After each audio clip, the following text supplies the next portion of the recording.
सहारा enterprises तुमच्या स्वप्नातली गाडी आता कमी किमतीत. इचलकरंजी शहरालगत असलेल्या कबनूर चंदूर रोडवर कोन्नूर पार्कमधल्या सहारा एंटरप्राइजेस इथं पश्चिम महाराष्ट्रातली विविध बँका आणि फायनान्स कंपन्यांनी जप्त केलेल्या जुन्या दुचाकी आणि चारचाकी गाड्यांची विक्री केली जाते.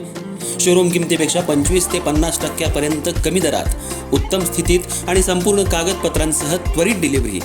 दुचाकी 20,000 पासून पुढे तर चारचाकी 50,000 पुढे. आपल्या पसंतीची कार किंवा बाईक आता अगदी परवडणाऱ्या दरात घेऊन जा. विश्वास, पारदर्शक व्यवहार आणि उत्तम सेवा हेच आमचं वैशिष्ट्य. पत्ता Konnur park, Kabnur Chandur road, Ichalkaranji. Proprietor Rajubhai Ajgar. संपर्क 8055810910 आणि 9860785786. सहारा एंटरप्राइजेस, दर्जा, विश्वास आणि बचत यांचं परिपूर्ण ठिकाण.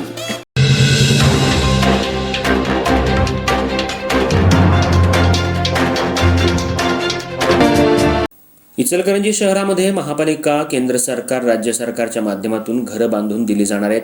या अनुषंगानं आज महापालिकेमध्ये बैठक पार पडली. लवकरच या प्रकल्पाला सुरुवात करण्यात येईल. शहरातील ड्रेनेज कामामुळे नागरिक त्रस्त झालेत. याच्याही संदर्भात महापालिकेच्या अधिकारी कर्मचाऱ्यांना सूचना केल्या आहेत. लवकरात लवकर ही कामं पूर्ण करावीत. पावसाळ्यापूर्वी ही कामं करण्याची गरजेचं असताना सुद्धा मक्तेदारांनी ही कामं पावसाळ्यात का सुरू ठेवली आहेत या संदर्भात ही बैठक लवकर घेऊन निर्णय घेण्यात येईल. शहरातील इतर विकास कामं सध्या जोरानं सुरू आहेत, त्याचाही आढावा लवकरात लवकर घेतला जाईल. विरोधक जरी टीका करत असले तरी आम्ही त्यांच्याकडे लक्ष देणार नाही. आम्ही आमच्या कामातून त्यांना उत्तर देऊ. गोकुळच्या संदर्भात मंत्री हसन मुश्रीफ, जिल्हा प्रमुख रवींद्र माने आणि इतरांची काल सदिच्छा भेट मातोश्रीवर झाली आहे.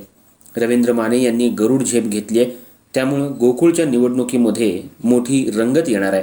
इचलकरंजी राजकारणामध्ये सध्या जोरदार हालचाली सुरू आहेत.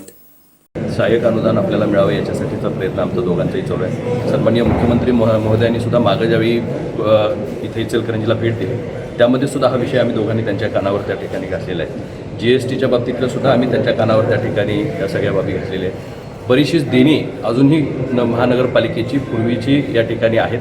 मी मागं ज्यावेळी महानगरपालिका झाली त्यावेळी एक विशेष अनुदान या महानगरपालिकेसाठी जवळपास 100 कोटी रुपयांचं या ठिकाणी उपलब्ध करून दिलं आणि त्याचा फायदा पूर्वीची जी असणारी देणी होती ते देण्यामध्ये त्या ठिकाणी झाला. सहाय्यक अनुदानामुळे निश्चितच इचलकरंजीच्या प्रगतीला आणखी गती या ठिकाणी येणार आहे आणि त्या दृष्टिकोनातनं मी आणि आमदार दोघंही याच्यावर पॉझिटिव्हली या ठिकाणी काम करतो. सध्या रस्त्याची कामं, ड्रेनेजचं चालू आहे, त्यामुळे लोकांच्या मध्ये पूर्ण नाराजी आहे. काय सांगाल? हे वास्तव आहे. खरं तर प्रशासनानं हे लक्ष द्यायला पाहिजे होतं की कुठल्या वेळी ही कामं चालू करायची. पावसाळ्याच्या दिवसामुळे ही जर अशा पद्धतीची कामं झाली तर लोकांचा रोज साहजिकच येणार आहे. सगळं इन्फ्रास्ट्रक्चर त्याच्यामुळे डिस्टर्ब होतं. येणाऱ्या काळामध्ये आता मी प्रशासनाला सुद्धा सूचना त्या पद्धतीने दिलेत. जिथं कामं पावसाळ्यानंतर करता येतील तो टप्पा या ठिकाणी थोडासा पुढं ढकलावा. आत्ता असणाऱ्या दळणवळणाची कुठं अडचण येऊ नये याची काळजी त्या ठिकाणी घ्यावी. शाळा कॉलेजेसला जाणारे रस्तेसुद्धा त्यामध्ये लहान मुलं या ठिकाणी जे जातात तिथेही या ठिकाणी फार मोठ्या प्रमाणात उकरून ठेवल्यामुळं लहान मुलांची सुद्धा गैरसोय या ठिकाणी होते. या सगळ्या बाबतीतल्या सूचना मी या ठिकाणी दिलेल्या आहेत. हे अंडरग्राऊंड ड्रेनेजचं काम अंडरग्राऊंड असल्यामुळं उकरल्याशिवाय पर्याय नाही. म्हणजे कुठेही जर करायचं झालं तर हे अंडरग्राऊंड ड्रेनेजचं काम आहे. त्याची पाईपलाईन जी होणार आहे सगळी अंडरग्राऊंड होणार आहे. त्यामुळे उकरल्याशिवाय पर्याय नाही. पण ते उकरल्यानंतर किती दिवसामध्ये ते भरलं पाहिजे, किती दिवसामध्ये तो रस्ता परत पूर्ववत करायचा पाहिजे याचं काहीतरी टाईम बॉन्डेड कार्यक्रम असणं अत्यंत गरजेचं आहे. आणि महापालिकेच्या आयुक्तांना मी त्या पद्धतीच्या सूचना दिलेत. त्याला निधी कुठं कमी पडणार नाही याची खबरदारी आम्ही या ठिकाणी लोकप्रतिनिधी म्हणून मी आणि आमदारसाहेब दोघंही या ठिकाणी घेऊ. स्पेशली इचलकरंजीला अंडरग्राऊंड ड्रेनेज असेल, CETPचा या ठिकाणी नवीन होणारा आपण झिरो डिस्चार्ज पॉलिसी अंतर्गत प्रकल्प असेल, या सगळ्यामध्ये एकदा उकरलं की परत उकरायला लागू नये. तुम्हाला ज्या काही पाईपलाईन्स घालायचे त्या एकाच वेळी त्या ठिकाणी घाला. अंडरग्राऊंड ड्रेनेज सिस्टीम तुमची असू दे, पाणी पुरवठ्याचं काम या ठिकाणी असू दे. एकदा उकरलं परत त्या ठिकाणी पाणी पुरवठ्यासाठी आपण परत इंटरनल पाणी पुरवठ्यासाठी उकरायला लागलो, एकदा ड्रेनेजसाठी उकरायला लागलो, एकदा CETPसाठी उकरायला लागलो तर नागरिक त्रस्त होऊन जातील. त्यामुळं याचं योग्य नियोजन होणं गरजेचं आहे आणि त्यासाठी मी सन्माननीय आयुक्तांना, उपमहापौर साहेब आज होते, महापौर साहेब बाहेर आहेत, पण ह्यांना सूचना मी या पद्धतीच्या अशा दिलेल्या आहेत.